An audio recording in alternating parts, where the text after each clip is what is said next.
Let's open our environment file. We need to replace database credential with our values, which already created with the Docker build.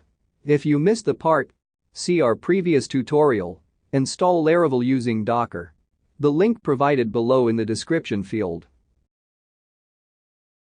Let's open our Docker Compose file. Check the DB container settings. Our database name is Laravel 6 tutorial and root user's password is root. Open our environment file again. Change the database hostname with our DB container name. Keep port as it is 3306. Database name should be Laravel 6 tutorial.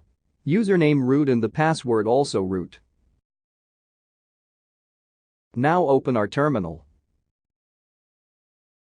Go to the Laravel project directory.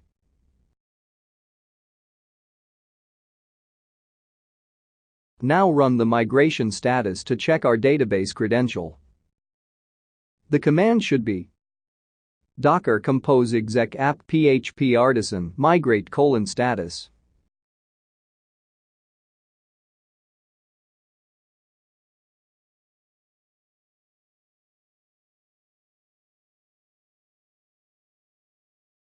We don't have any migration table, for this reason we are getting table not found message.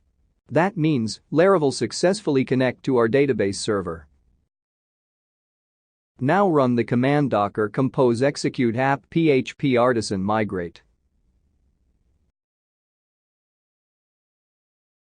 Great! Our first migration is successful.